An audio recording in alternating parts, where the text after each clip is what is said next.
Pengenalan. Membincangkan secara menyeluruh dan lebih terperinci mengenai filem yang bertajuk Saja Hasan, iaitu sebuah peperangan di Tanah Melayu pada tahun 1958. Filem ini memfokuskan dengan lebih mendalam mengenai tentang sinopsis filem, isu-isu yang telah ditayangkan di dalam filem, faktor-faktor yang menyebabkan berlaku sesuatu isu itu berlaku. Ada isu yang dikaitkan ialah mengenai falsafah pendidikan, rukun negara, konsep sejahtera dan langkah mengatasi isu tersebut. Kesemua tuntutan tugasan telah dianalisis bagi mendapatkan perbincangan yang lebih mendalam dan selaras. Filem Sarja Hasan mengisahkan tentang Hasan ketika berusia 10 tahun telah ditinggalkan oleh ayahnya kerana ayahnya telah meninggal dunia. Hasan telah menjadi anak yatim piatu dan pada ketika itu Tok Penghulu mengambil Hasan sebagai anak angkatnya. Tok Penghulu mempunyai seorang anak lelaki yang bernama Aziz. Aziz tidak menyukai Hasan. Hasan tinggal serumah dengan Aziz. Di rumah Aziz terdapat pembantu rumah iaitu Minah yang sangat sayangkan Hasan. Hasan sentiasa tenang dan sabar walaupun sentiasa didera oleh Aziz. Aziz sedang membaca surat khabar Askar Melayu. Dalam surat khabar tersebut mengiklankan tentang mereka memerlukan orang baharu. Aziz meminta kebenaran dengan ayahnya untuk memohon untuk menjadi askar dan ayahnya bersetuju. Pada ketika itu, Hasan juga mempunyai keinginan untuk memohon menjadi askar, tetapi ayah angkatnya tidak membenarkan Hasan untuk memohon. Hasan sangat kecewa. Hasan dihina dan disindir oleh Aziz dan kawannya termasuklah orang kampung. Hasan bertekad meninggalkan kampung ke Port Dickson memohon menjadi askar tanpa pengetahuan ayah angkatnya. Mina memberitahu Salma tentang hal tersebut. Salma pergi menemui Hasan sebelum bertolak menaiki bas. Salma merestui pemergian Hasan. Hasan diterima menjadi askar. Semasa Hasan menjalankan tugas dan latihan sebagai seorang askar, semuanya dilaksanakan dengan penuh dedikasi. Lalu Hasan telah dinaikkan pangkat. Pangkat Hasan lebih tinggi berbanding Aziz. Pada ketika itu, tentera Jepun mendarat melalui kota baru. Askar Melayu di Port Dickson berpecah dalam beberapa kumpulan ke dalam hutan untuk menyusun strategi menentang tentera Jepun. Sarjan Hasan dan orang-orangnya terpaksa berundur dan meminta bantuan daripada kumpulan Askar Melayu. Aziz memberitahu bahawa terdapat sebuah lori yang tersadai. Di dalamnya terdapat makanan dan senjata. Aziz mencadangkan untuk mereka semua pergi mengambil barang-barang tersebut. Hasan merasa ragu-ragu kerana beranggapan bahawa itu adalah perangkap daripada tentera Jepun. Aziz berkeras untuk pergi lalu Hasan terpaksa pergi bersamanya. Ia sebenarnya perangkap dan dalam pertempuran tersebut ramai yang tewas dengan tentera Jepun. Hasan dan Aziz ditahan di kem tahanan. Semasa dalam kem tahanan, Hasan membuat rancangan untuk melepaskan diri. Dia berjaya melakukan rancangan itu tetapi telah terkena tembakan dan menyebabkan dia jatuh pingsan. Kemudian Hasan sadarkan diri dan mendapati dirinya berada dalam kumpulan gerila yang diketuai oleh Kapten Holiday dan Hasan diselamatkan olehnya. Buang yang dulunya menjadi kawan Aziz telah dilantik menjadi kapitan Jepun. Sepanjang menjadi kapitan Jepun, Buang sering mengajak Salma untuk kahwin dengannya dan berkata kepada Salma bahawa Hasan sudah mati. Buang yang mempunyai jawatan sebagai kapitan Jepun sering mengugut dan mendera orang kampungnya sendiri. Buang juga bertindak menangkap ayah Salma kerana menyimpan radio di rumah. Pada ketika itu juga, ahli yang merupakan seorang penjual sayur memberitahu kepada Salma bahawa Hasan masih hidup lagi. Salma menyuruh ahli memberitahu Hasan supaya menyelamatkan ayahnya yang dibawa ke Melaka untuk dipancung. Oleh itu, satu serangan hendak dilakukan oleh Hasan beserta orang-orangnya dan berjaya menyelamatkan bapa Salma dan menyebabkan ketua Jepun iaitu Master marah dan sebagai tindakan, Buang menangkap orang-orang kampung termasuk Tok Penghulu, Salma dan Mina. Berlaku pengeboman bom atom di Hiroshima menyebabkan peperangan tamat dan sebagai tindakan terakhir, Hasan meminta Kapten Holiday membantunya menyerang markas tentera Jepun di mana Tok Penghulu dan Salma ditahan. Pertempuran tersebut menyebabkan banyak tentera Jepun yang mati dan tewas. Pada ketika itu juga, Buang bertindak melarikan diri ke kampung sendiri. Kejayaan dalam mengalahkan tentera Jepun menyebabkan bendera Jepun telah diturunkan dan bendera Union Jack dinaikkan kerana British masih menjajah Malaya. Berikutan kejayaan dalam menewaskan tentera Jepun, orang tahanan yang telah ditahan oleh tentera Jepun telah dibebaskan termasuk juga ayah angkat Hasan dan ayah Salma. Buang bercadang untuk melarikan diri dari kampung tempat tinggalnya yang terperangkap dan dikelilingi orang-orang kampung yang mahu membunuhnya kerana pengkhianatannya. Buang mengugut membunuh sesiapa sahaja yang menghalangnya untuk melarikan diri. Oleh itu, Hasan telah sampai lalu mengajak Buang bertarung dengannya.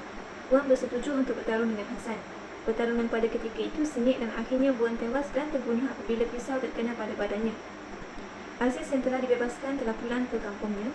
Dia meminta maaf dengan Hasan terhadap sikapnya yang selama ini dan Hasan seorang yang sangat baik hati bertindak memaafkan Aziz. Hasan dan Salma kini sedang membuat persiapan untuk berkahwin. Isu permasalahan dalam filem adalah peperangan menentang penjajahan Jepun. Hal ini, penjajahan merupakan berlakunya apabila pencerobohan sesebuah negara yang ingin menguasai negara atau bangsa lain. Sebagai contoh dalam filem tersebut, di mana berlakunya apabila askar Jepun menjajah ke Tanah Melayu untuk menyerang Singapura dan Kota Baru Kelantan. Isu permasalahan filem yang kedua adalah kehilangan nyawa manusia, di mana peperangan dan penumpahan darah yang mengakibatkan ramai nyawa manusia terancam dan askar-askar Melayu turut dibunuh dan ditembak oleh penjajah tersebut. Sebagai contoh dalam filem, kebanyakan daripada rakan pelantun Sarjan Hasan dibunuh dan meninggal dunia akibat peperangan berlaku. Untuk isu yang kedua, iaitu pemimpin yang pengkhianat bangsa Melayu, iaitu setiap pengkhianat dengan bangsa sendiri, mementingkan diri sendiri atau kekuasaan yang merosakkan pembinaan negara bangsa Malaysia. Sebagai contoh dalam filem, watak yang bernama Buan mengkhianati bangsanya sendiri dengan menjadikan seorang polis rahsia Jepun atau kepetai untuk membantu penjajah Jepun. Okey, dan seterusnya, kesan.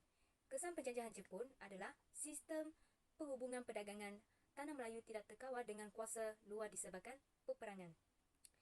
Hal ini berlakunya apabila taraf hidup dan penduduk dan ekonomi akan mengalami kemerosotan kerana barangan, keperluan dan makanan yang berkurangan.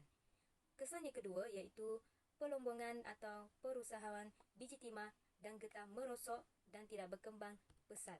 Hal ini berlakunya kemusnahan dan kerosakan harta benda dan infrastruktur akibat serangan Jepun untuk menaklukkan ke Tanah Melayu. Di sini, terima kasih. Faktor-faktor berlakunya perluasan kuasa asing Jepun yang terdapat dalam filem Sarjan Hasan ialah faktor politik, iaitu pada dasar pentadbiran yang menyebabkan berlakunya perluasan kuasa asing Jepun di Tanah Melayu. Jepun telah memberi sokongan kepada KMM dan juga menubuhkan PETA yang dipimpin oleh Ibrahim Yaakob. Selain itu, orang Melayu diberi layanan baik berbanding dengan orang Cina yang dilayan dengan kejam. Jelaslah bahawa dasar pentadbiran Jepun di Tanah Melayu juga menjadi penyumbang kepada perluasan kuasa asing pada ketika dahulu. Faktor seterusnya ialah masalah ekonomi Jepun.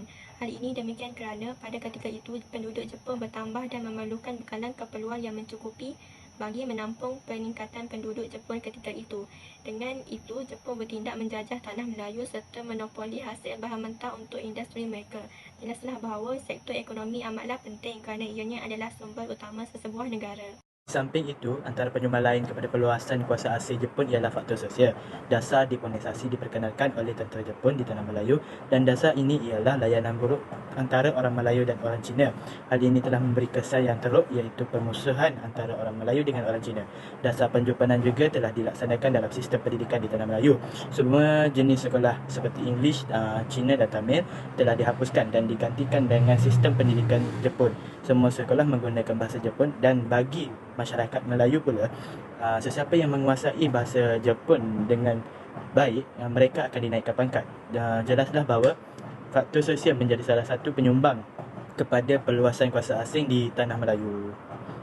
Faktor pengkhianatan orang Melayu dalam filem Sarjan Hasan telah memberi gambaran bahawa pengkhianatan bangsa dengan menjadi polis rahsia Jepun merupakan penyumbang besar kepada kuasa asing Jepun disebabkan segelintir orang Melayu yang merasakan mereka berkuasa akibat ataupun kerana menjadi sebahagian daripada tentera Jepun, mereka menggunakan kedudukan mereka dengan salah, iaitu menangkap sebahagian penduduk kampung yang menyimpan radio amatur dan menjadi tali barut askar English.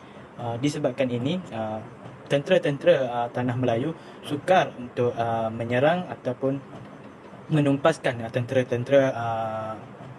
tentera Jepun pada ketika itu. Jelaslah bahawa pengkhianatan orang Melayu juga merupakan salah satu faktor yang tercetusnya perluasan kuasa asing di Tanah Melayu. Falsafah pendidikan kebangsaan, rukun negara dan konsep kesejahteraan. Falsafah pendidikan kebangsaan, perkara kedua adalah memasukkan elemen berkaitan hati, iaitu mempunyai hubungan manusia dengan penciptanya. Jelas agama boleh membentuk identiti rakyat Malaysia, membantu membentuk masyarakat yang berjiwa kenegaraan. Rukun negara justeru berpegang teguh kepada rukun negara akan melahirkan masyarakat yang bersatu padu dan saling menghormati antara satu sama lain. Akibatnya sekiranya rakyat Malaysia mengamalkan dan menghargai rukun negara, masyarakat lebih mempunyai sifat cinta akan negara. Konsep kesejahteraan, keadaan ini menunjukkan sikap Hasan seorang rakyat yang bertanggungjawab mempertahankan negara daripada serangan penceroboh yang boleh menggugat keamanan negara. Langkah mengatasi isu penglibatan kuasa asing. Pertama, mewujudkan perpaduan kaum. supaya dapat memupuk semangat nasionalisme yang mendalam kepada semua kaum di negara tanpa mengira bangsa, agama dan warna kulit. Semangat perpaduan dalam kalangan masyarakat perlu dipupuk bagi memastikan negara tidak diganggu oleh kuasa asing. Kedua, mengelakkan peperangan dan pergaduhan terjadi dalam negara. Dapat mengelakkan wujudnya kuasa asing di negara. Setiap insan perlu memainkan peranan yang lebih berkesan dalam usaha menyedarkan rakyat tentang kesan buruk peperangan. Langkah yang ketiga ialah merupakan sistem pertahanan negara. Ia dapat mengelakkan mana-mana kuasa asing berani memasuki negara. Dapat memastikan setiap rakyat dalam berbilang bangsa berjuang dalam mempertahankan tanah air daripada dirampas oleh kuasa asing. Langkah yang keempat ialah menyemai semangat patriotik dalam kalangan rakyat. Dapat memastikan setiap rakyat akan berjuang dalam menekan sebarang kuasa asing. Ia dapat memberikan semangat setiap bangsa dalam memastikan negara tidak mudah dijajah oleh kuasa asing. Rumusan. Yang pertama ialah sifat berani dalam diri sangatlah penting dalam meningkatkan keyakinan diri, seperti watak Hasan yang kita perlu contohi. Yang kedua ialah sifat tidak putus asa perlu ada dalam diri setiap orang, kerana dalam hidup kita akan mengalami satu keadaan yang sukar. Sebagai contoh, satu watak Hasan, dia tidak pernah putus asa untuk melarikan diri daripada tahanan Jepun ketika ia ditahan. Jadi itu adalah satu contoh yang kita dapat lihat. Hasan tidak pernah berputus asa untuk mempertahankan tanah air. Rumusan yang ketiga adalah sifat khianat adalah perkara yang tidak baik untuk kita contohi kerana ia akan memberikan kita kesan yang buruk dalam kehidupan. Sebagai contoh, sifat khianat yang dibawa oleh watak Buang yang mengkhianati tanah air dia sendiri, iaitu berpihak kepada pihak Jepun dan menangkap penduduk-penduduk kampung yang menyembunyikan radio untuk mengetahui perkembangan peperangan Jepun pada waktu itu. Sekian, terima kasih.